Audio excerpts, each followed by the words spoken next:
taking. As far as the two sides' records are concerned, well, Inter Milan, one of the great names of Italian and European football. Surprising perhaps to find the Sampdoria have never won the league title, but this must surely be their best ever chance.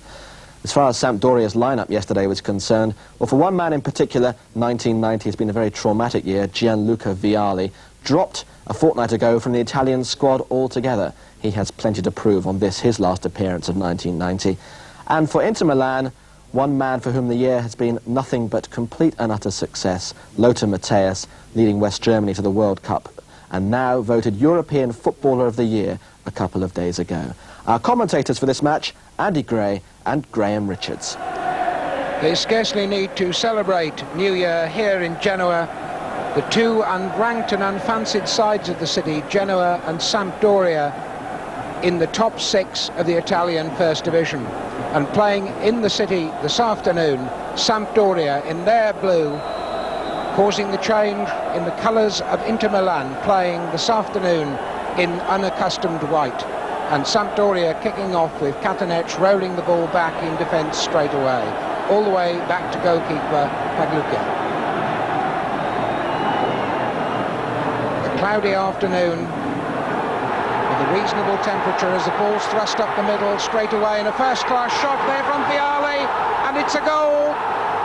An incredible start for Sampdoria, just about 30 seconds on the clock, and Internazionale caught asleep at the start, and Gianluca Vialli, the scorer, his 5th of the season, making a point surely to the Italian selectors who'd left him out of the side for last Wednesday's match against Cyprus. The ball here just thrust out of the goalkeeper's hands and bouncing on. Inter perhaps complaining about pushing, but Vialli's finishing superb across the goal, and Zenga well beaten. Andy. This is quite an amazing start in this game, and it's a goal right out of the Wimbledon school of football, isn't it? From one end to the other. But Vialli shows great strength to shrug off Bergomi and slice it straight into the corner. What a start for Sampdoria, and what is a tremendously important day in their league this year. They really must get a result today and couldn't have wished for a better start. And as you say quite rightly, Vialli making his point right away. A fine overhead kick there, obviously confidence at a very high level as Lombardo swings his boot at that one, but doesn't make a complete connection, and out it goes. Well, it's not often you see a goal as early as this one in football anywhere in the world. In Italy, least of all, I would have thought. And it seems to me that Internazionale simply had not got their concentration going there in defence. Well, they were certainly caught cold, but what was interesting about that shot we've just seen is how Giuseppe Bergomi, one of the most experienced players in the Inter side, just gave up the ghost. I mean, once it was a bit of 6 of one, half a dozen of the other, Graham, in respect to the pushing and shoving. But Bergomi just gave it up, and for a defender that was criminal. Yes, certainly looking at the referee instead of the man he was supposed to be marking. Free kick to Inter.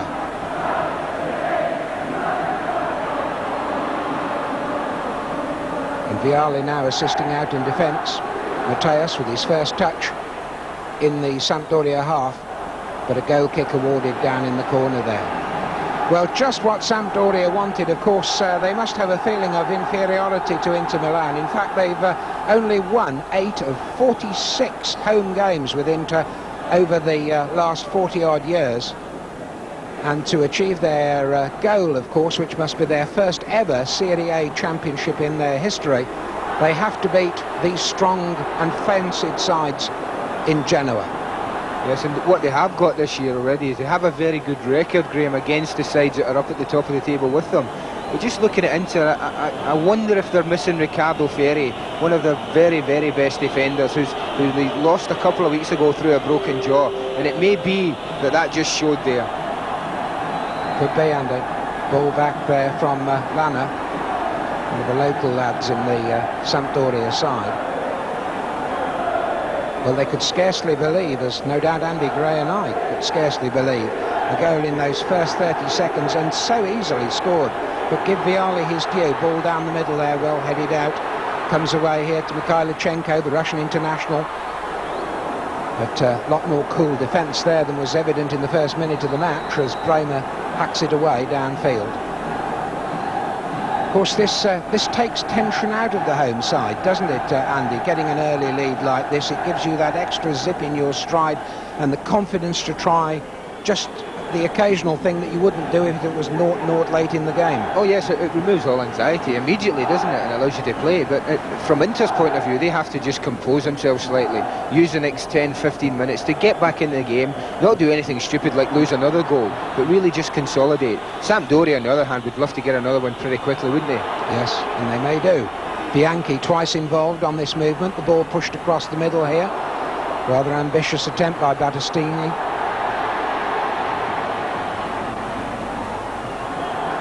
And the hometown bring the ball out. Nice ball down this right side. Attilio Lombardo pushed across, and an opportunity for a second, and Zenga down very swiftly. Zenga getting precious little cover from his experienced defenders. Well, it was quite amazing. I just said that they need to consolidate and not give anything away, and once again they were carved right open. And really, Roberto Mancini is a far better player than that finish showed. I mean, Lombardo, who's been one of the finds of the season and was recently rewarded with his international cap and scored against Cyprus, but that's a chance for Roberto Mancini. That's a better chance than the one Vialli's just scored from. More central to the goal, of course, and certainly no further out. Well, Sampdoria beginning to fancy themselves in this match. Dosena, very experienced player. Oh, and Zenga in trouble with the ball bouncing in front of him, requires 2 attempts to get that one. All Sampdoria at the moment. And I can't hear what Zenga's saying there, but I've got very little doubts about it. But that was a superb shot, the sort keepers don't like there, Andy, bouncing right in front of you. Yeah, it may have looked a bit of a fumble, and he may have looked as if he made a bit of a hash of it, but it was a difficult ball. It's bounced about a yard in front of him, and you're never quite sure where it's going to go, and Zenga's did very well to stop it in the first place, but also quick enough to get back on his feet and smother it. But it's all Sampdoria at the moment. They're in dominant mood. Lombardo starting that movement up to Vialli, the scorer. Lombardo involved again. Hard tackle by Bremer. And Inter will just want to control the ball for a spell at the moment. Katanec bringing it over. Mikhailichenko going for it. And a nice piece of control by Bianchi there. Facing his own goal and bringing the ball down first time. And back to Zenga. Perhaps feelings not entirely removed from my own comments there, coming out from Trapattoni, the Inter manager.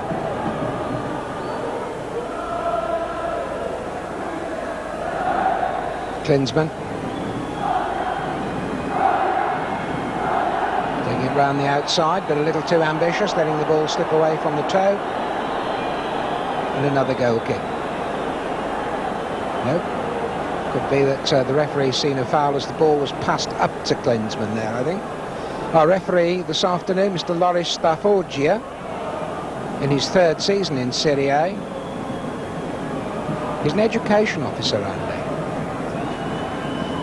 Take your own conclusions from that. Ex-school teacher, perhaps, or certainly articulate. Dangerous position, this. Near post, not enough length, no trouble for Sampdoria. Paganin returning it. Mikhailichenko knocking it away to Vialli. Vialli's all over the place at the moment. Plenty of space down there. Mancini trying to get it back.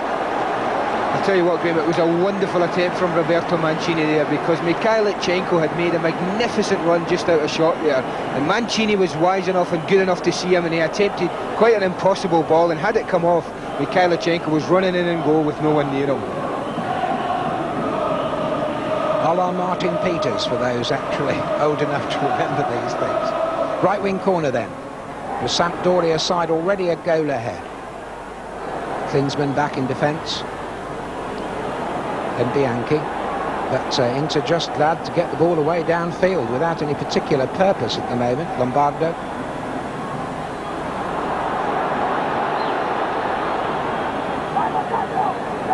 Serena to Bianchi. Good ball through. Serena again. Klinsmann waiting near post. There he is. Down he goes. Inter claiming a penalty there. Rather threatening attitude from Alessandro Bianchi. Andy, your view? I'd like to see it again. I think if Jurgen Klinsmann has a problem this season, and it gives referees a problem, Graham, in respect that he does throw himself all over the place. So when something genuine happens, and I do think there may have been some contact there, and there may have been genuine foul and claims for a penalty, referees find it difficult to distinguish when someone throws themselves about the way our young friend Jurgen Klinsmann does. I mean, you can see there he is tackled, and he's tackled nothing too serious, and he throws himself and writhes about as if he's been halved in two. Now we see he's up again within 20 seconds. That shows how difficult it is. I mean, just watch the way he twists. He's hit, but then it's after he's hit where he makes a complete meal of it, and that's why it gives referees a problem, Graham. Yes. Mikhailichenko booked on that tackle, coming in at, well, really hip height on Jurgen Klinsmann. Very questionable, Andy. Yeah. Certainly a free kick. Yes, I mean, Mikhailichenko is a very tough, unassuming character, but I mean, all he did was rolled him off his hip, and Jurgen Klinsmann tends to make a meal of it. And I think that's what's difficult when you're refereeing. Calling Wolf too many times, perhaps. Well, Klinsmann paid for it. Of course, it would have required a strong decision for the away town. Oh, good shot from Bremer, and very wisely indeed. Lanner getting a boot to it and turning it way back over his own goal. You couldn't let that one go past you. And into beginning to strike back after dropping a goal behind in 30 seconds. Katanec with the call. Oh, headed past the post.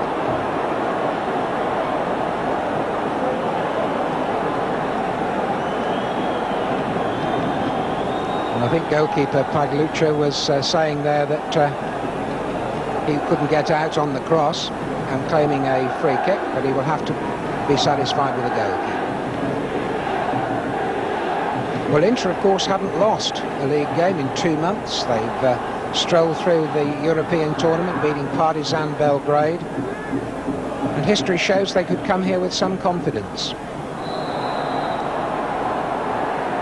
A long way to go yet, Andy. Yeah, I think only 2 victories for Sampdoria in the 8 seasons they've been back in Serie A, and that's quite an impressive record that Inter have here, and one that even as a player they will know all about, the Sampdoria players, and will be very keen to put the records right.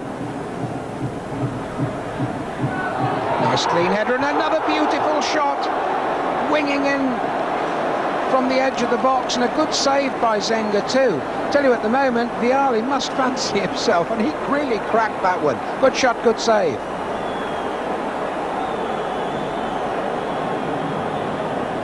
Mancini with the corner, lifted high and I think behind. Yes. Well, that was a glorious volley, and it's something we have. I think it's Katanec that gets up, springs brilliantly. It's in Vialli, not his strongest foot, but we've seen him against Napoli not so long ago, smashing an incredible left foot volley, and he almost does the same again and brings out a fine save in Walter Zenga. Probably Zenga's a little bit fortunate it was very close to him. I think had it been any further away from him, that would have been taking the net off. Can I point out the stars that are appearing on our pictures are in fact not in your eyes, not even at New Year, but in fact are on the net to protect the players from the crowd behind the goal. Nothing much we can do about it, but please do not adjust your set. Inter coming back. European Footballer of the Year, Mateus goes tumbling. Mikhailichenko's not very pleased. He thinks there's a bit of play acting involved. But I think on that occasion there wasn't much doubt about it, because Mateus was in clear possession and making ground very swiftly. But he too makes a meal of it. Yes, I think Katanec was a bit annoyed at Lothar Matthäus' reaction again. Nothing much in the challenge, and once again I'm not sure whether Katanec's got him.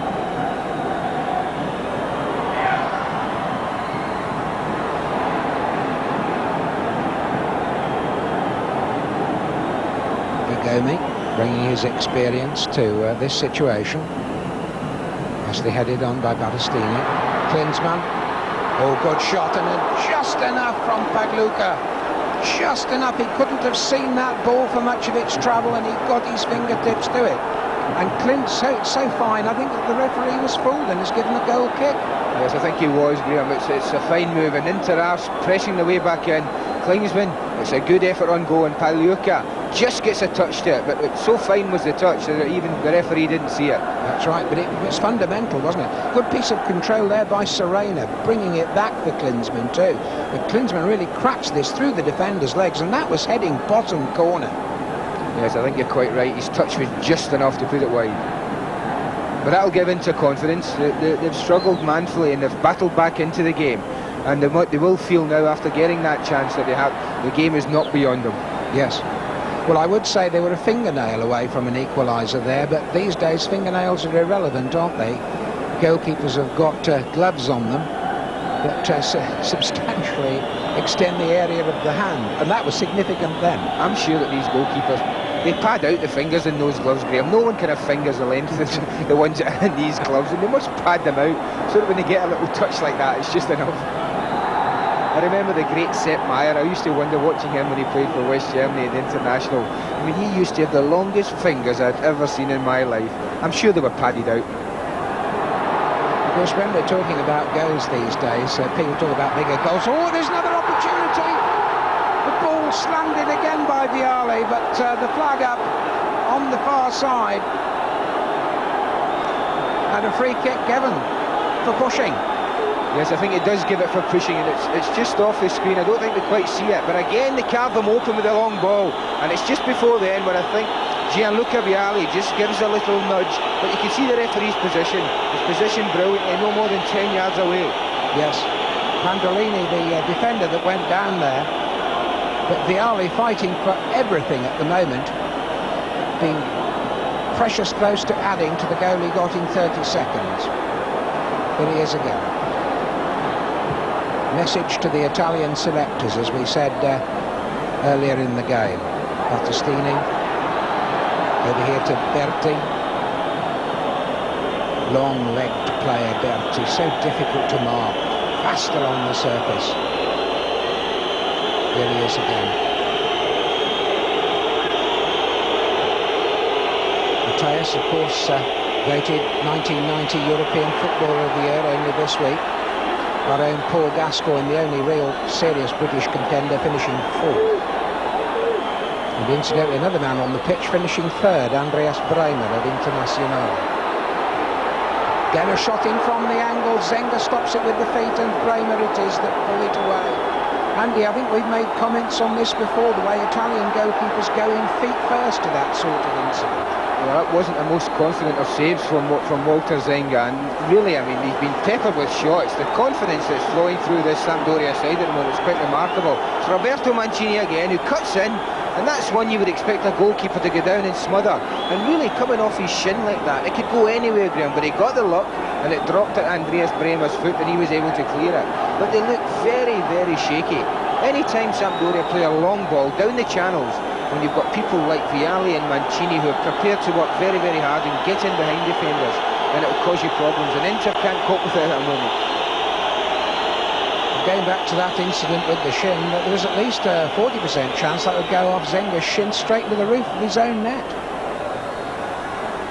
But at the moment, Sampdoria looking like a side smacking for Mikhailichenko, perhaps a little casual with a shot, but he'll have another go at it. Down he goes in the area. Pushed over. He seems to think so anyway. A lot of the fans agree with him. Oh! And that was an elbow in the face by Mikhailichenko as they ran back there, hitting Bergami. Well, there's the incident itself. Down goes Mikhailichenko, and the Inter players are complaining about that incident off the ball. Yeah, and I don't know whether the referee has seen it. I know that the Inter players are furious, and we just watch it as we come out. Watch Mikhailichenko and Bergami. And he just throws the right arm, catches him on the chin, and the Inter players are round the linesman on this near side, and they're furious. And the referee has gone over to have a word with him, and it just remains to be seen what decision is taken. I'm sure there'll be a card, but the question will be, which colour will it be? Well, there's no question of any accident there. There was no need for Mikhailichenko to raise his right arm at all in that position. The ball well out of playing distance, both players retreating. And Mr. Stafforgia is certainly, as you say, Andy, going to use one of the cards. Mikhailichenko's got himself out of the way. It's red. That's it. The Russian international gets the early bar. Andy. Well, that's a huge blow for Sampdoria. And one act of foolishness from Mikhailichenko at a time when his team had got the goal that they so desperately needed, had been playing so well, and we see this act of folly when he's coming out, absolutely no need for it, the ball's away, a man of his experience. I mean, you can see Bergomi and him are having a little bit of a chat with each other about the penalty incident, I'm sure, and that's sheer folly. You can't hope to get away with something like that. That's exactly the point, isn't it, Andy? With so many television cameras at these grounds, there is no possibility of getting away with that long term, even if you were lucky enough that the referee or linesman didn't see the incident. It's going to be the subject matter of video recordings, etc. Just an act of immaturity, that's all you can say for a player who's got over 20 caps for the Soviet Union. And of course a great encouragement now to Inter. Oh, definitely, but I suppose he was probably a little bit disappointed at not getting the penalty decision, and coming in top of Bergomi, probably rabbiting in his ear and giving him some stick. He's just lost his head for a minute. Do you think Bergomi can speak in Ukrainian? I think Mikhailichenko can understand Italian. Good header, superb header, downwards, perfect, textbook, but straight at Paglucha. Down on his knees to take it. This is an important 10-15 minutes now coming up for Sampdoria. They have to reorganise, they have to rearrange things, and at the same time not give anything away. I think this is a time when Inter should try and make it count, because teams like this, and I've seen it as a player, Graham, that it's very difficult sometimes to play against 10 men. It's sometimes more difficult to do that than it is against 11. And I'm sure that Inter will feel this and will try to capitalise immediately if they can.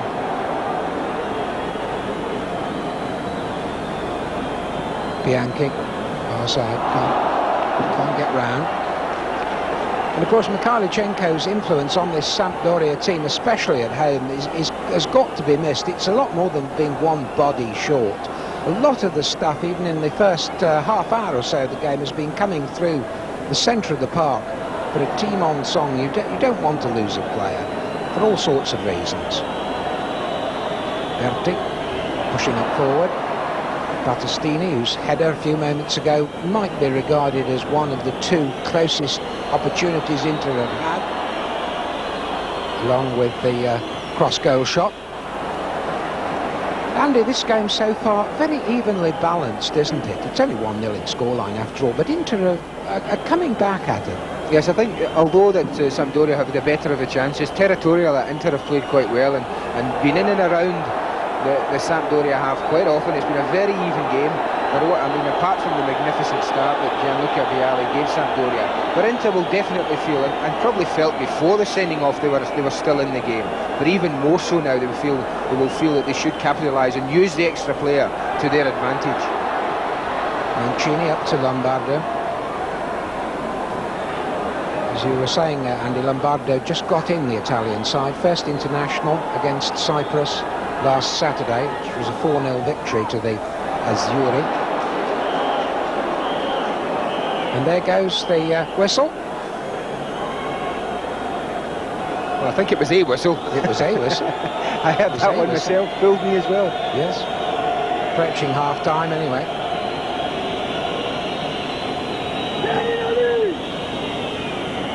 Bergomi.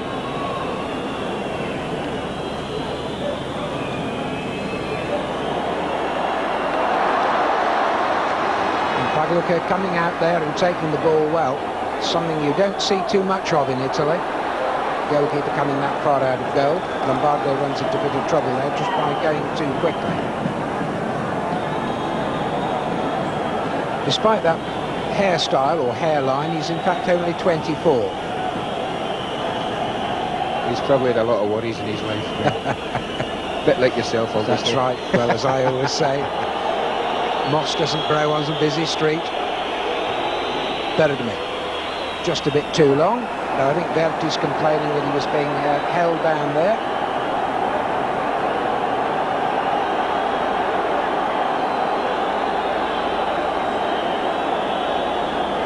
Goal kick. And this, talking of European awards, and we know that Mateus has got one this week. Incidentally, this ground, the Stadio Luigi Ferraris, voted the best ground in Europe in a recent poll, largely been redesigned, ready for the 1990 World Cup here. but a British-type ground without a running track round the edge of it, and the crowd very close, and the atmosphere one that we would recognise in Britain.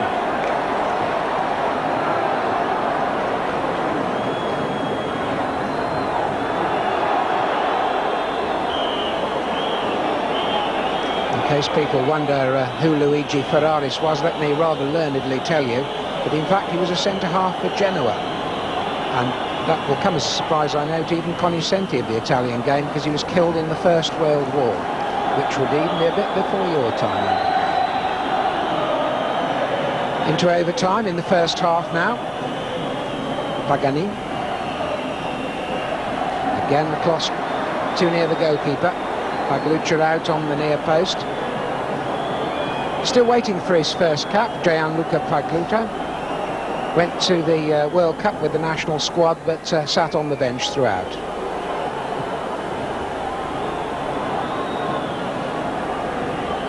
And so it looks like the only goal of the first half is going to be that one in the first 30 seconds.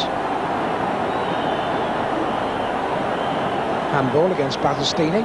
And I do think both managers will be quite happy to see half-time for the same reasons, and that Vujadin Boskov can get his team in the dressing room and reorganise his 10 men, and Giovanni Trapattoni can get his 11 together and see which way they're going to best utilise the extra man.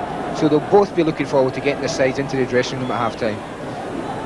Certainly the sparkle has gone out of Sampdoria since Mikhailichenko was sent off, and there we go, that's the half-time whistle. So a goal in the first 30 seconds, the only one of the first half on the Stadio Luigi Ferraris in Genoa. That half-time scoreline then, and it's the one they've been wanting in Genoa all week. Sampdoria 1, Internazionale Milan 0.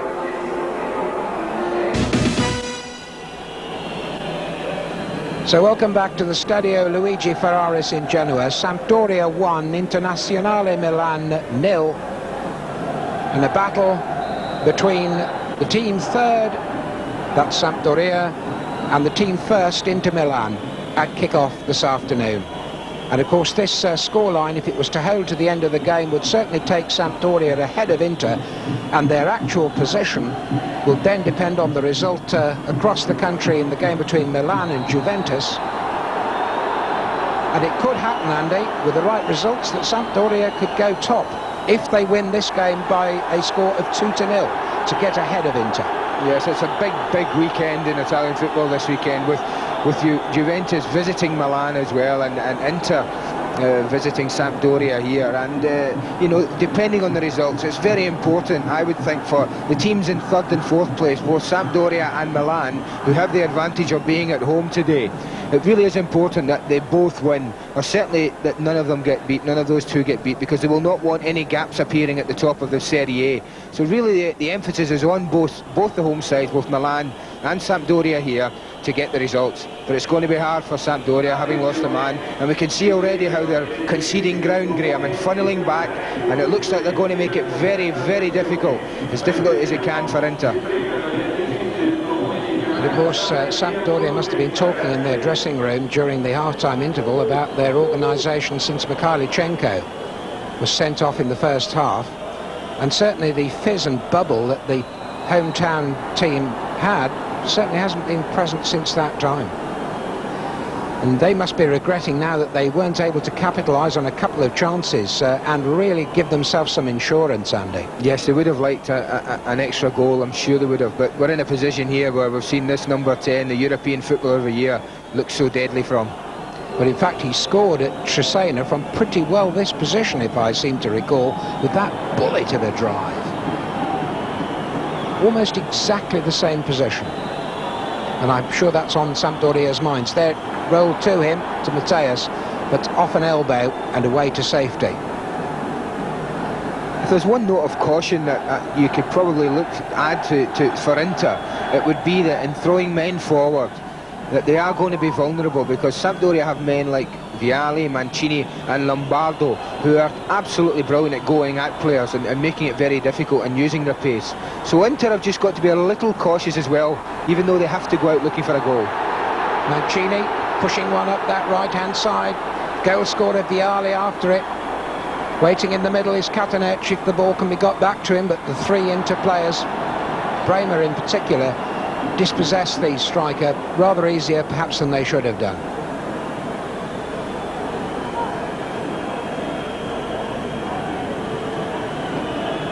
Paganin, and he will certainly be one of the players wanting to win for an extra reason. He used to be with Sampdoria until 1988. There he is, putting the ball across the middle, but without inspiration, that cross. Free kick to Sampdoria.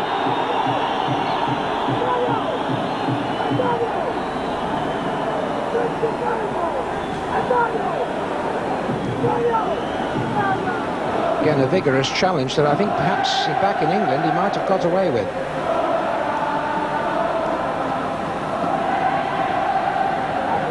To Sena. Push from the back. There you can see in the back of our pictures the beautiful redesigned stadium right in the port of Genoa. The coastline no more than 300 to 400 yards away from this pitch.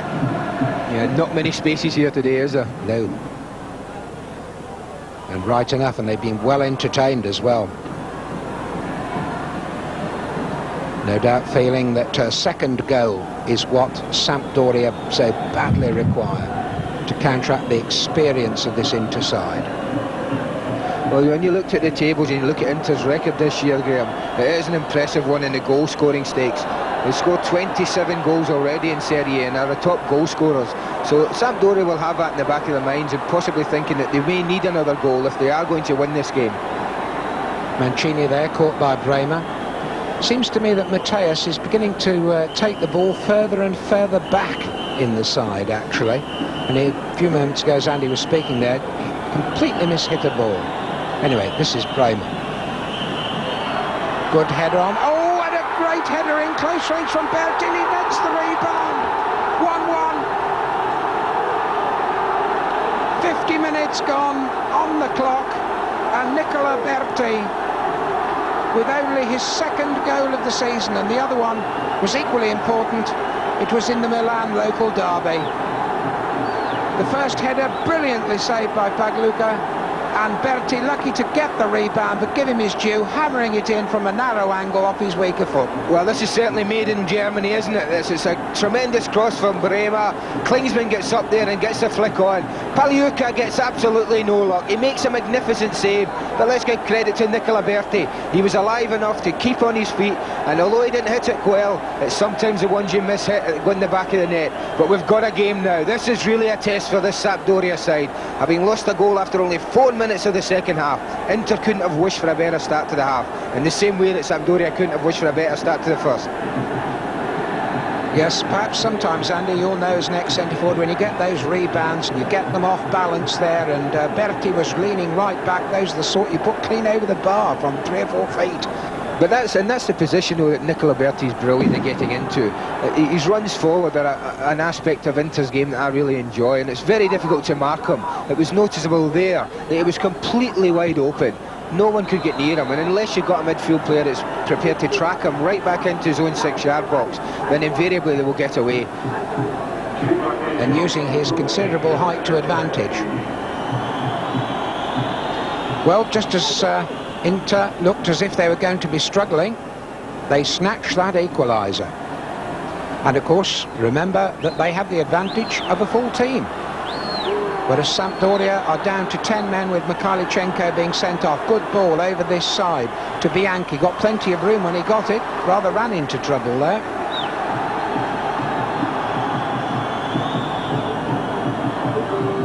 Mateus swings one in. Oh, and that was inches away.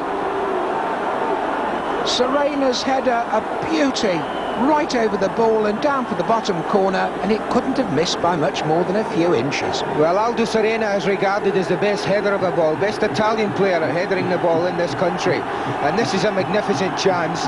It's a great ball in from Mateus. I can't fault the header at all, Graham. It's a super header down. It looks like it's heading for the bottom corner, but just shaves the outside of the post.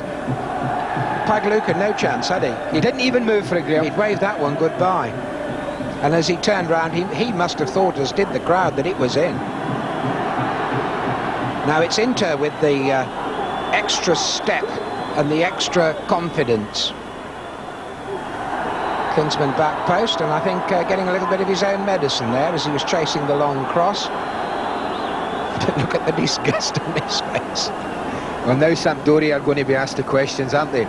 We wondered how long they could hold out. We did feel that Inter were capable of getting a goal, but we didn't think it would be as quickly as that. And now the questions are all for Sampdoria to answer. And this is a huge test. Are they going to be good enough for the title? This could be one big step in that direction. Lombardo. Mancini waiting for the ball, didn't come. Yes, of course, if Sampdoria to get their first ever Serie A title, and remember they've never finished higher than 4th. That they've done 3 times actually, 1961, 1985 and 1988. But if they are to get their title, then like most champions, they've got to be pretty well inviolate on their own home park. And they've got passionate support too, as is always the case in ports all around the world too. I know that from Glasgow. I was just about to take the point with you, Andy. Absolutely right. There's something about the sea breeze in football all the way around the world, isn't there? Liverpool, Buenos Aires, Glasgow, as you say. And this, Italy's second port. I think there's a lot to do with the whiskey in Glasgow as well. Well, you are to know that, and me to only wonder, Andy. Well, 2 substitutes were warming up there for Inter. Touched on by Serena to Klinsmann. Mateus, but not quite getting an opportunity to set himself there. And hitting the ball with the right boot, but not getting it square at all, sending it fizzing past the post. Must have been some hearts in mouths in Genoa as that one went off Mateus's boot. Yeah, but ominous signs at the moment for Sampdoria. They have to just compose themselves, much in the way that Inter had to do in the first half. Now it's Sampdoria's time to compose themselves, not to concede another goal, and just try and grind something out of this game. I mean, I'm sure that Vujadin Boskov would be happy with that scoreline after 90 minutes, but we must wait and see on that one. Yankee. Good play there by Katanec. Paganin's ball stopped across field, free kick to Sampdoria.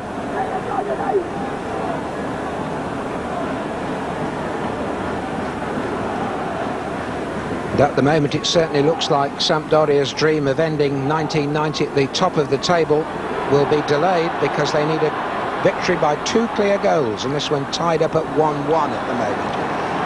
But that's a subsidiary target. They'll be just glad enough to scrape home by the odd goal and leave being top of the table perhaps to the right time of the next May. And the crowd too noticeably quieter since Sampdoria were held square by that goal. Pushing inside the penalty area. Mateus everywhere, taking that free kick from inside his own penalty area and wanting to get on with it. That's perhaps a measure of the confidence that Inter are feeling about their game at the moment. I think it's got a lot to do with the fact that Sampdoria are just conceding the ground in front of them and just saying to Inter, OK, if you want another goal, you're going to have to break us down. We're certainly not going to come out and make it easy for you. If you just look in the picture there, we can see 10 Sampdoria players there behind the ball, and they're going to make it as difficult as they can for Inter. Serena brought down from behind. Do you think those are the right tactics, Andy, when you're playing a home game like this in a passionate, tight cockpit of a stadium? I don't think they're tactics of choice, Graham. I think they're tactics of necessity. The situation, having lost a man, it means that you have to really be a little bit cautious. Sampdoria will feel, as I said earlier, that with Vialli, Lombardo and Mancini on the pitch, they can still trouble Inter in breakaways, so they won't be too despondent about having to defend for long periods of time. Mateus with that free kick, first time crack from his German counterpart Paganin. Put away by Paris. Paris it is that's bringing it away now. Mancini, pushing with Serena.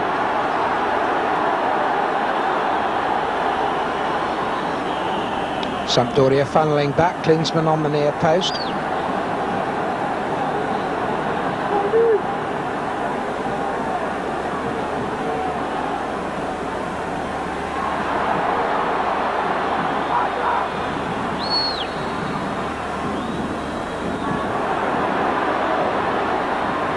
Lombardo into the box.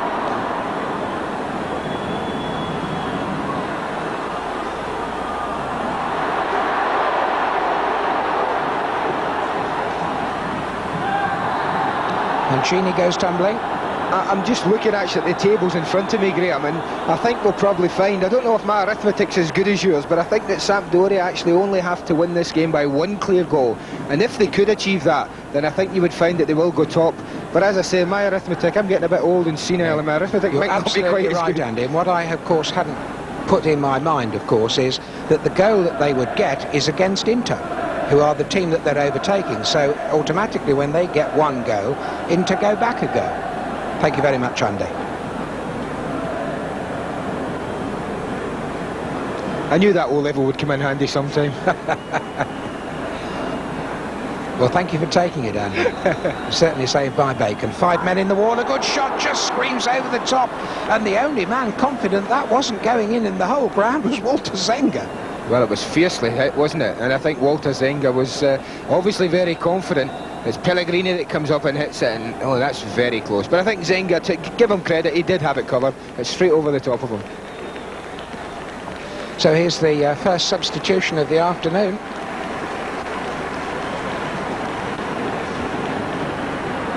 And this for a side already down to 10 men.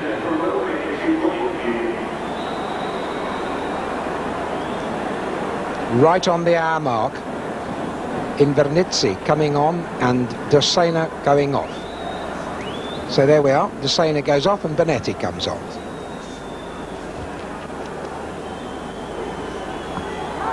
It's a famous name in English football, Bonetti, no relation, no close relation anyway. Possibly an injury there, doesn't seem to have a great tactical significance. And let me remind you, if you've just joined us, Sampdoria down to 10 men. Mikhailichenko being sent off just after the half hour. 1-1, just over the hour. Good play by Berti, drags it back.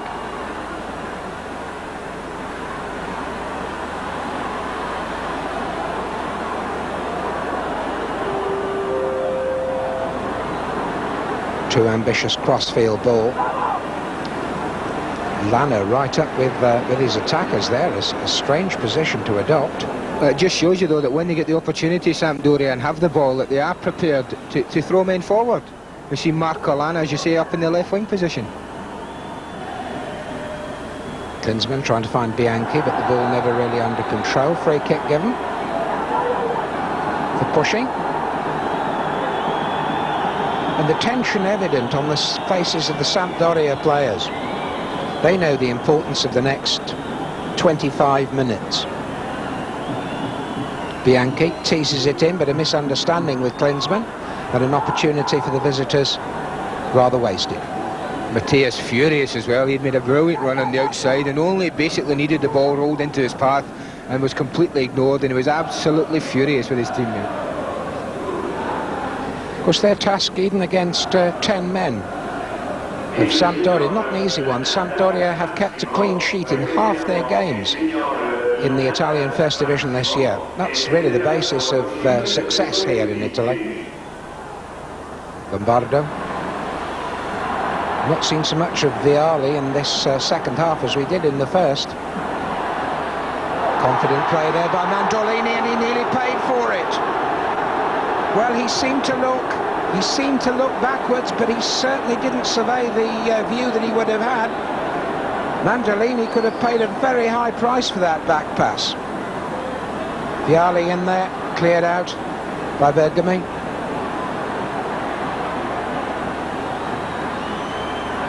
Catanec pushed through for Lombardo. Lombardo goes tumbling. Well, I'm sure, I honestly can't believe what Mandolini was trying to do there. He's just played it totally blind. And you mentioned that we hadn't seen much of Vialli as an attacking force, but in that one instant he nearly made up for everything. Makes Yes. a cardinal sin, Graham, of not looking before he passes it back. And yet he seemed to, Andy. One could see his eyes looking in that direction, his brain presumably not engaged.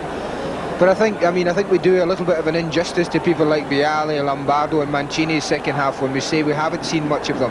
What they are contributing is they're making it very hard for Inter to get through. They're contributing an awful lot defensively towards their team. They're sacrificing a bit of personal glory for the good of the team, and I like to see that in any player, but in an international it's good to see.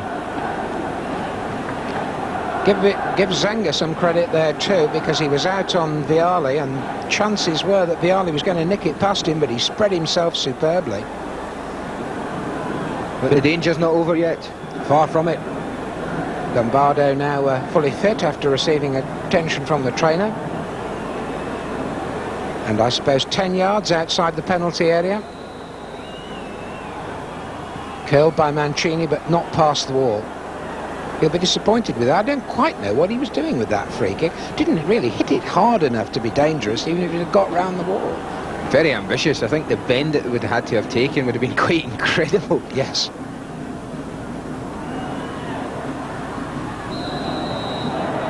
Battistini doing enough for Inter there on the jump.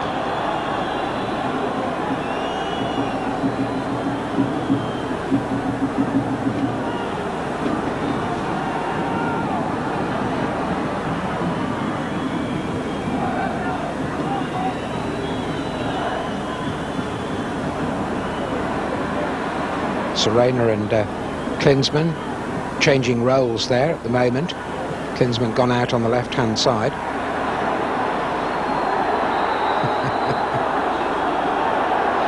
Well, it certainly seems to me that Battistini has an argument about that. He had the Sampdoria player climbing all over his kidneys, and then he's penalised for what looked to be obstruction.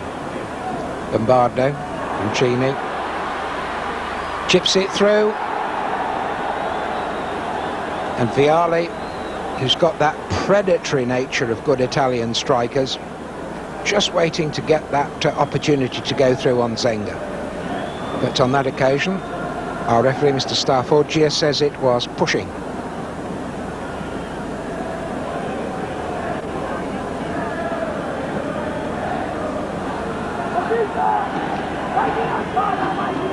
I think it's going to be one of those instances, Andy, of which you spoke, that it's no easier playing against 10 than it is against 11. I think it's more difficult, and I'm sure that Inter, looking at the game, would probably feel that they probably wish that Mikhailichenko hadn't been sent off. I know it sounds strange, but what it has done is it's made it very difficult for them to break through. Had Sampdoria been as open and attractive as they were before Mikhailichenko's exit, then I'm sure Inter would have found more gaps to exploit. But at the moment, you can see they're knocking it square, but not really progressing with any great purpose. Bergame, Klinsmann diving vainly.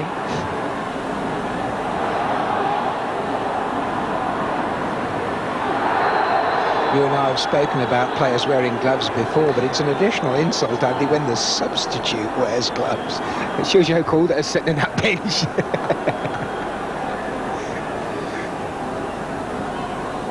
Approaching three-quarter time. Vialli, scorer of the goal in the first 30 seconds of the match. Sampdoria haven't scored since. Here comes Lana, good cross.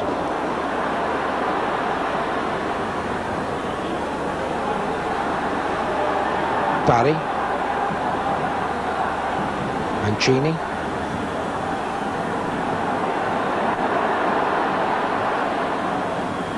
ignores Pellegrini, flicks it up to Lombardo, and Lombardo trying to knock it down into the path of Vialli.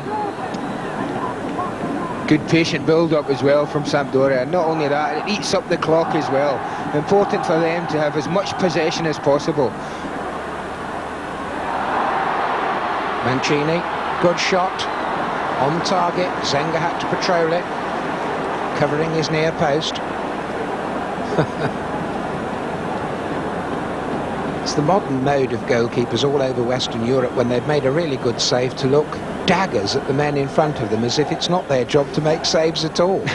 And Zenga there, looking highly displeased with the defenders in front of him, who at the end of the day had at least contributed to his glory. Bianchi. Mateus. Pulling the strings. Berti. Misunderstanding with Klinsmann makes it easier for Sampdoria.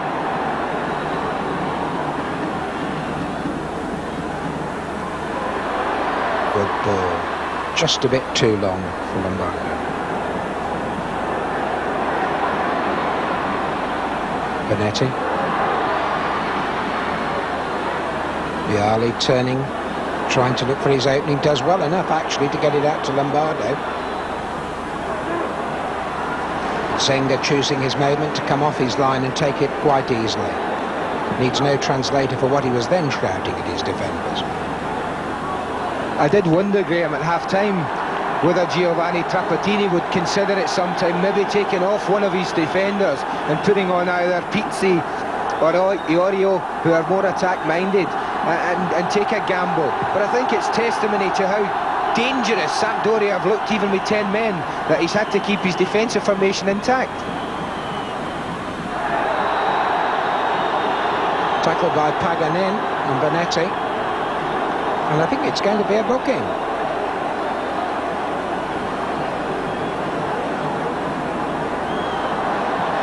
Well, it's so hard to distinguish from what's bookable and what's not bookable, but it certainly to me was arguable that Paganin was going for that ball, and if he'd have got it, it would have been a splendid tackle, and he missed by very little. That's usually the difference, isn't it, Graham? It's if they get it, it's a great tackle. Yes, and if they don't, if they don't, he's in the book. High stakes.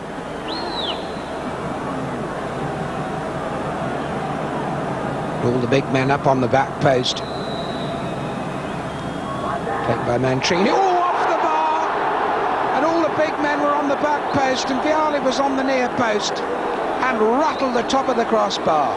And Zenga was beaten, Andy. Yes, it's a great ball in, it's good delivery, it's bent in towards the near post. Zenga has come out and committed himself, but Vialli just gets up in front of him, and really, had he directed it anywhere down, as you can see, there was an open goal there. Glorious chance. But hasn't he looked full of menace today, Gianluca Vialli? And the Italian manager Vicini must wonder why he's left him out. I mean, on performances like this, I can't understand why he's not in the Italian squad. It was a great tactic by Sampdoria. They had got everybody's eyes looking back post, and it was laid in beautifully to the near post. Anyway, another substitution. Berti goes, and Pizzi comes on.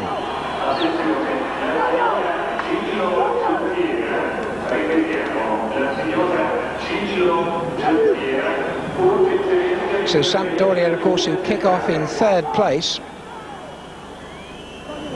and where they're going to end up, and it could be the top of the table, depends on the situation in the Milan-Juventus game, about 200 miles away.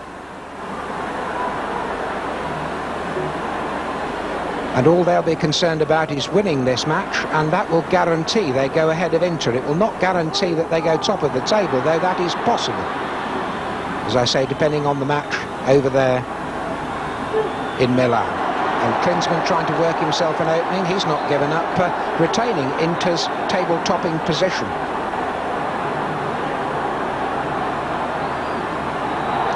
Offside against Vialli. And of course, what's so much the edge in Genoa is, of course, that Sampdoria have never won a title. Internazionale have won 13, second only to Juventus in Italy.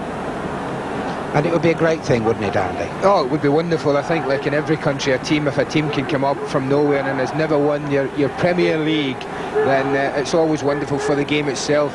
But I've just listened to the fans around, and they really are growing in confidence. You do get the feeling that they believe their team can actually get a positive result from this. Suddenly they're lifted from the last bit of attacking football we've seen, and Sampdoria look very confident. Serena doing the build-up, Bianchi with the shot, and Lombardo back and heading it back neatly to his goalkeeper. You can feel the tension. But look at him go. There's Lombardo. This is the kind of team they are. He's just headed it back to his goalkeeper, and then he's over the halfway line already, looking for the ball in an attacking position. That's great team play, and that's what the players have done today, and that's what's made it so difficult for Inter. Bit of shirt pulling, but I thought wasn't going to go remarked on, actually. Mancini's shirt nearly pulled out of his shorts. Yes, as you say, Andy, the absence of Mikhailichenko not at the forefront of Sampdoria's mind. and therefore will not be at the top of their list of excuses if the game doesn't go right for them. Very positive attitude, of course, spurred on by this crowd. Good touch there by Lana. Benetti. Begloved Benetti. Pitching himself forward, and he's got the free kick. Battistini showing the referee exactly what he thought the blue-shirted, begloved Benetti actually did.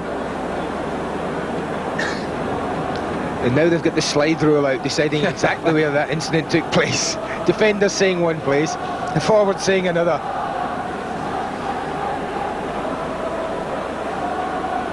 What they lose on the turf, they'll gain in the wall, I think, because I don't think Inter will be retreating 10 metres at the first opportunity. Well, it's Vialli and Mancini standing over the ball. Zenga all attention. It's a dangerous position. It's a little more than 10 yards, I would have thought. Back to that wall.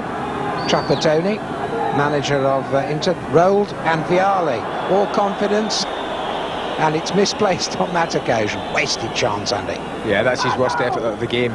I'm just thinking back to seeing Trapattoni there on the sideline, thinking about his substitution.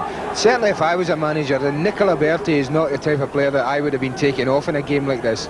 When you're looking for a goal in a tight match like this, as he's already proven earlier on in this half, he's certainly a man capable of getting goals, and I find it very strange that he should take Berti off and just replace him with Fausto Pizzi. I know Pizzi has got a couple of goals in his last 2 league outings, and it may be that he's hoping that he'll make it 3 in a row, but I just, in a situation like this, then Nicola Berti's one player you could rely on.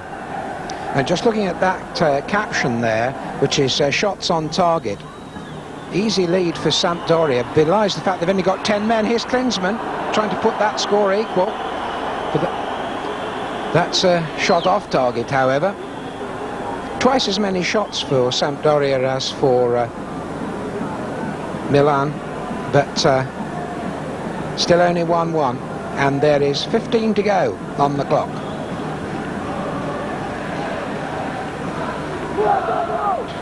There you can see from that camera behind the goal the packed terraces and seating area, tribunes as they're called in Italy. It's only the poorer seats down at pitch level where there's any room at all. Flicked down by Berti, looking for Klinsmann.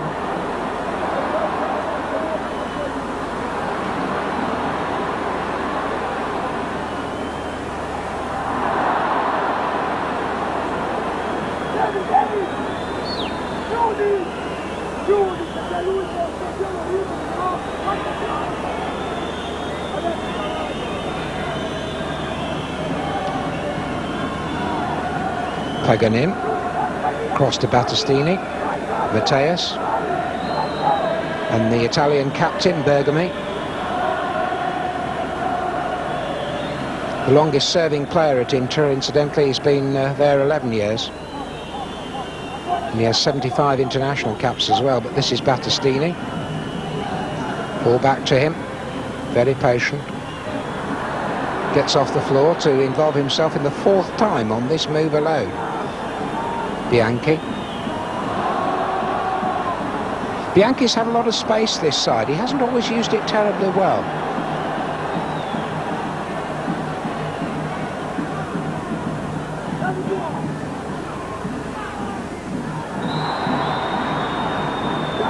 I think it's absolutely brilliant when the good players in the game, how good they are at getting free kicks and just easing the pressure a little bit. I mean, Vialli knows his team are under the cosh a little bit. They've got 10 men, but he gets the ball midway in his own half and thinks, I just got a little free kick here. It just eases pressure and it gives his team a chance of a breather. It really is quite amazing. I positively believe that on Tuesdays they spend the day falling over in Italy. It's an important skill in the game, isn't it?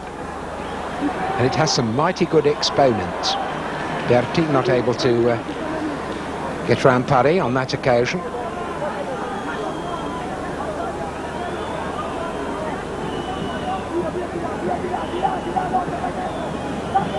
Lots of instructions coming out from the benches to their players as the ball is around the halfway line. Probably no more comprehensible than their English manager equivalents either. Katanec there, playing the ball across, but Sampdoria, do you think they've settled for a draw, Andy? 13-12 to go? I think, I certainly don't think that Sampdoria will take on any unnecessary risks in the last 12 or 13 minutes. And, it's something that they'll play for the draw. I'm sure they'd be quite happy with the point under the circumstances. But obviously, if a goal came along, then they certainly wouldn't look a gift horse in the mouth. But Inter's the one I wonder about. Will they settle for the draw? Will they be happy, as I'm sure they would have been before the game started, with the point? Will they see this as a fantastic opportunity to get a win that they probably couldn't have looked for in normal circumstances? Good run by Paganin. Comes to nothing in the end.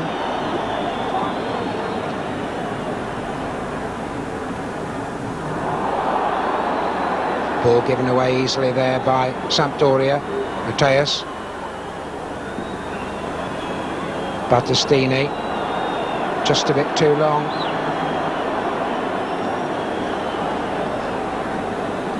I think it's a time in the match when we must pay credit to the defenders of Sampdoria as well, led magnificently by Vierkavod, who's had a tremendous game and marshalled these defenders brilliantly and made it incredibly difficult. I think Pellegrini's had a magnificent game as well, Lana's played well, Pari's played well, they've all defended magnificently. Vierkavod scored a goal for Italy against Cyprus last Saturday. Son, incidentally, of a Russian immigrant, and that was his 34th cap for Italy last weekend. Very experienced player, been here at Sampdoria since 1983, and his commitment is wholehearted. It's he that's on the ball there, rolling it back to Pagliuca.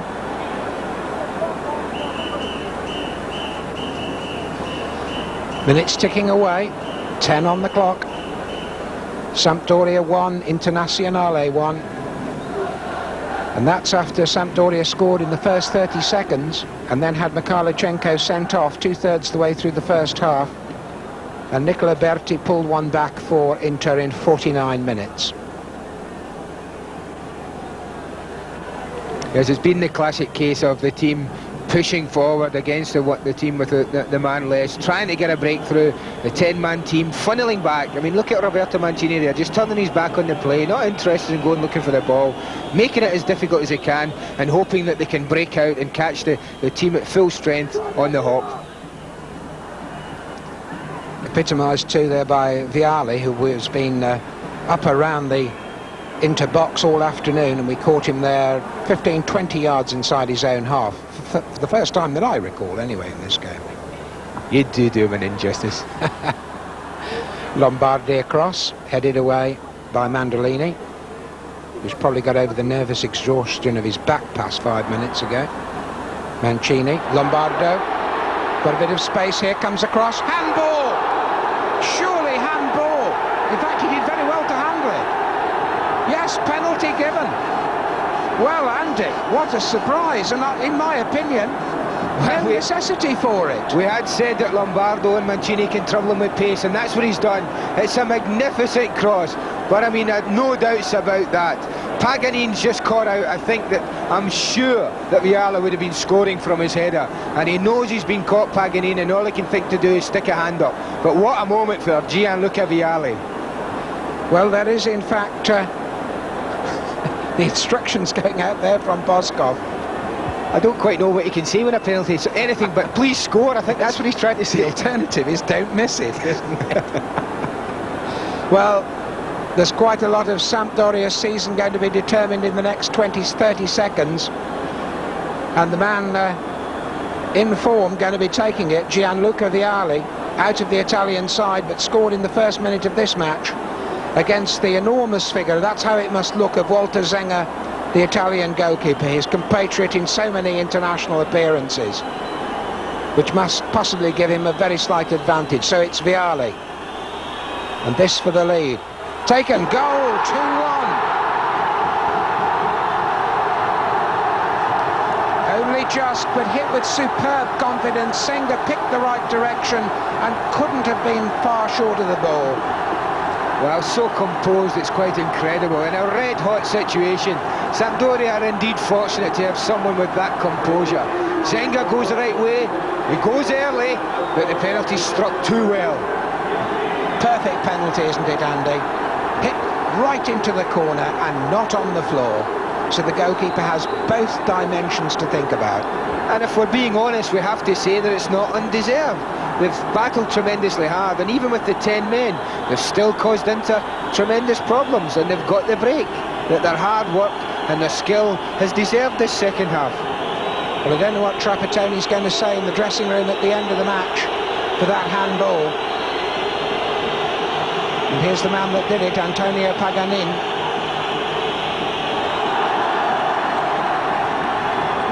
May indicate that Paganin has a second career as a goalkeeper, because in my opinion he did really well to handle it as it came over. Vialli waiting, back post, and Klinsmann with Viechavod.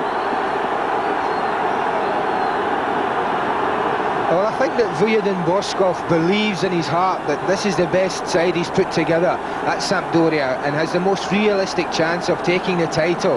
And I think this performance that you and I have the pleasure of seeing today can only enhance that claim. It has been a magnificent team performance, and you really do feel the way things have gone that they are going to get the victory, and they are, depending on the result in Milan. They will go to the top of the table, justifiably so. Just listen to that crowd all around the Stadio Luigi Ferraris. Tremendous ebullience. Yes, and Boskov, of course, a very experienced manager, took the Spanish championship at Real Madrid 10 years ago, and he's been here for 5 years at Sampdoria, and he's lifted them from an also-ran club to one of the genuine contenders, though an outsider, a genuine contenders for the First Division Championship. And this will be an important victory if Sampdoria can hold on. And there is at the moment about 5 minutes to go. Again, we talk the substitutions happening. Iorio's coming on, and I can't believe they're taking off Jurgen Klinsmann. They badly need a goal. They're desperate for a goal. Surely they must take off a defender, throw another striker on up beside Klinsmann and Serena, and have a go. But there we go. We see Jurgen Klinsmann walk off the pitch. If he's not injured, it's a very strange decision from Trapattoni. Very strange. Klinsmann didn't hang around either, did he? But as you say, it could be an injury. Well, everybody in the stadium, I think, who's a Sampdoria fan, or even a neutral, looking now at the watch. And as long as the ball is this deep in the Inter half, they won't have a worry. We repeat that Inter haven't lost since the middle of October, any league game. But they are into the teeth of defeat here. Vialli with a low cross. Mancini trying to make some room, he did so, but couldn't quite get the ball where he wanted it to smack in his shot. Here comes Viechavod. On to Mancini, he's got an awful lot of space, 3-1! That's it!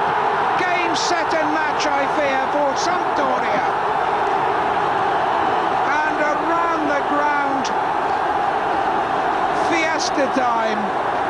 Mancini's goal has surely put Internazionale out of sight in this one. And Viechavod coming forward for the first time in the match, and nobody on Mancini, and Senga realised the hopelessness of his task against finishing like that. Oh, watch this is tremendous play at the end, so late in a game that they've defended for long periods. But it's the sweeper. Viechavod comes out, brilliant first touch from Mancini, but he knows exactly what he's going to do. And you're right, that's game, that's set, and that's the match. Yes. Good shot by Mancini in itself, Andy. You're a striker. I would have picked the other side of the goal to crack that one, coming up from behind. I think when you turn like that in that situation, what you do, you make up your mind whether you're going to place it and wait for the keeper, or you're going to smack it. Mancini decided he was going to use power. He got it up over the Zenga, and what a finish. So 3-1. And the only thing it does prove is that Sampdoria will go up a place in the table. They will overtake Inter on this scoreline, and their ultimate destination over the New Year period will depend on the other game, Milan and Juventus. Listen, it's no surprise to see one or two of the Sampdoria players suffering. I'm sure that's a bit of cramp we can see there in the right-hand corner of your screen. They've worked tremendously hard, put an awful lot into the game, and my God, have their efforts been not rewarded.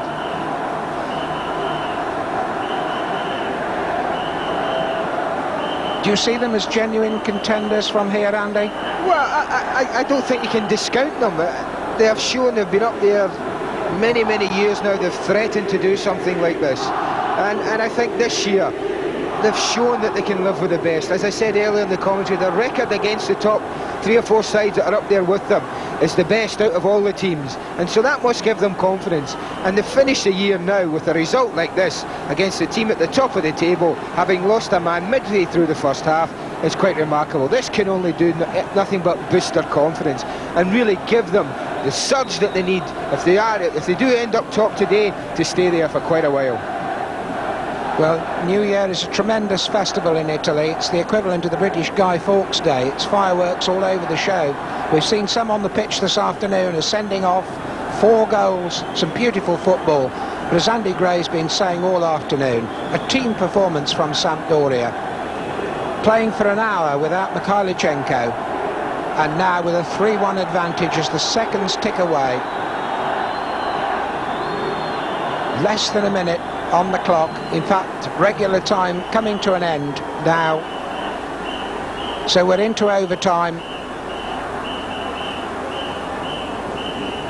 We've been very glowing about Sampdoria, haven't we, in the second half? But if we look at Inter, I think Giovanni Trapattoni will be very disappointed in his side's performance this second half. I don't think his substitutions have helped him much either. But can you think of many saves that Paliukas had to make second half? I can't. No. And that's a measure of how they've found it very difficult to get through to that man in the picture just now. That's right. That shot was from Mateus, incidentally, straight down the channel into the goalkeeper's arms. It's been a beautifully balanced game in many ways. The first half hour dominated by Sampdoria, and then Inter running the middle third of the game, and then perhaps equality, and then the 2 goals in the last 8 minutes of the match have won it.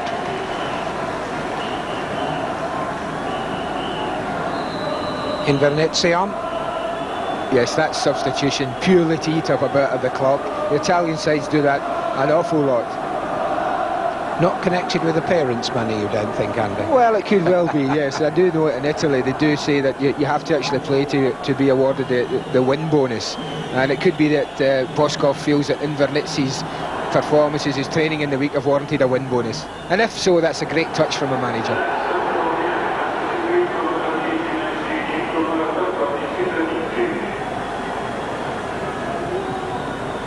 Pagluka, quite prepared to use the other foot on a clearance there.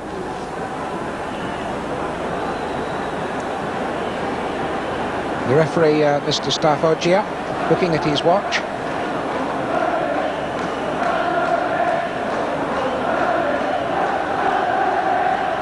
Would have to go a long way to find a better candidate for man of the match than Gianluca Vialli, I think, Andy.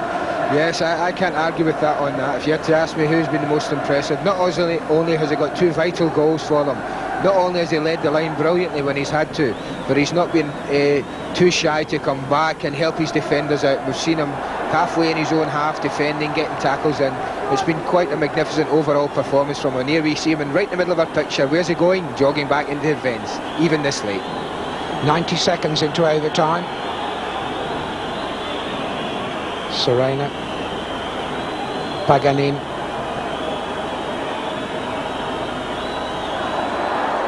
Serena caught in possession.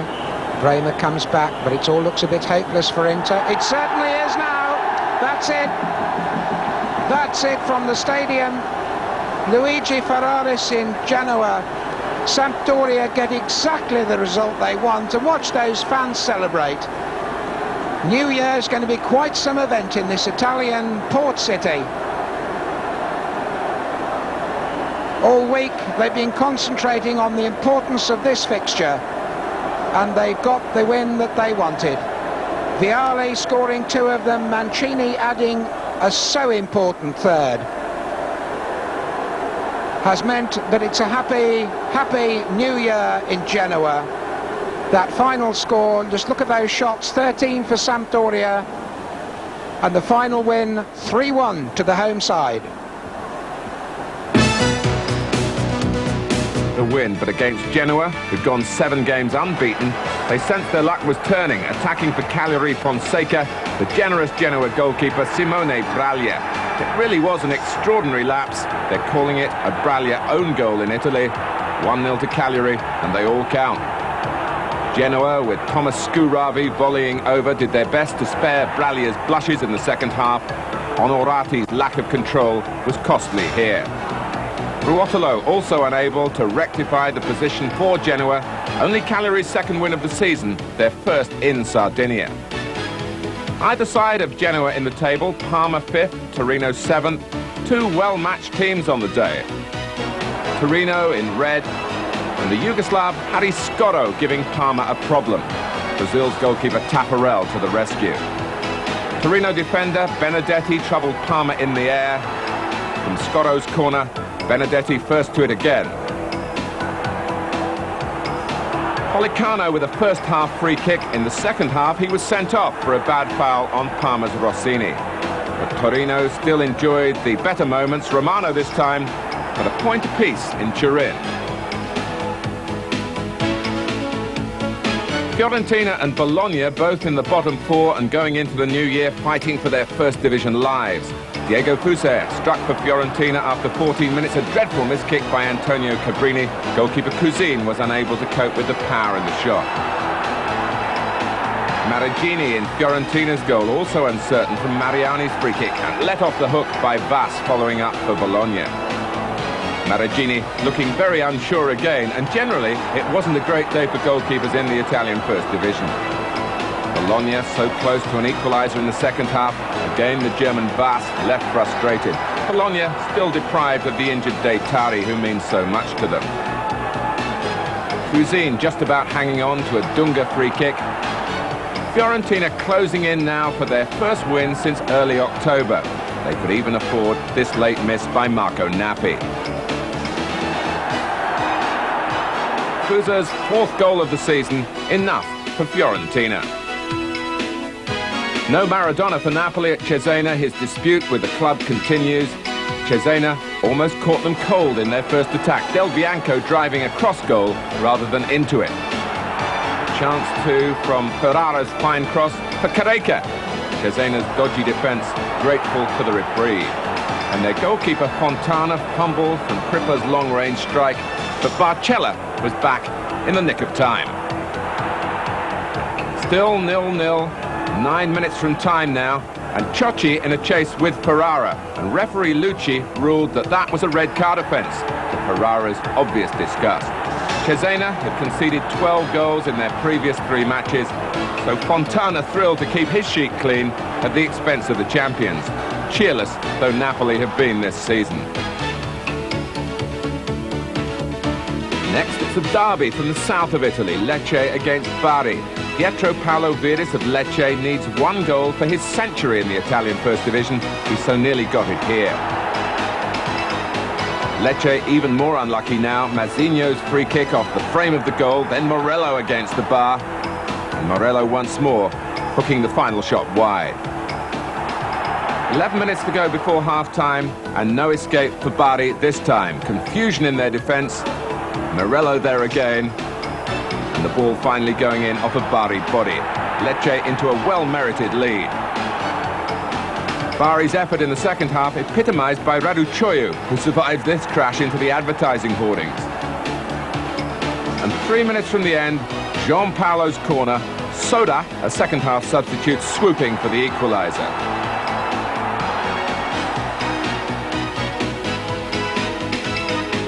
Pisa's trip to the Olympic Stadium in Rome was ruined by a serious injury to their 8-goal leading scorer, Piovanelli. Piovanelli already off when Karl-Heinz Riedler came close for Lazio.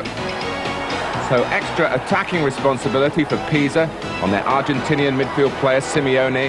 He's a pressing, Simeone stabbing his shot over. This is a much better effort from him.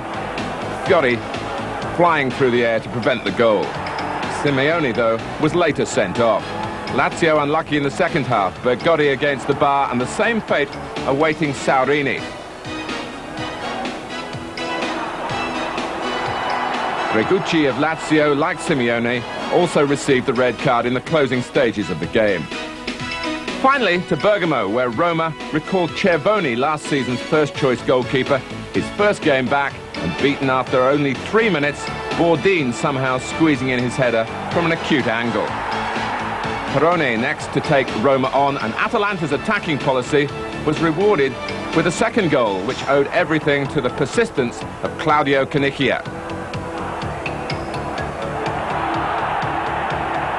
Desideri trying to hit back for Roma, but a familiar woeful position for them in away matches, made even worse when Aldair assaulted Perrone and was dispatched to the dressing room. Yet 6 minutes into the second half, Muzzi's hopeful shot changed direction off Biliardi, and Roma were revived.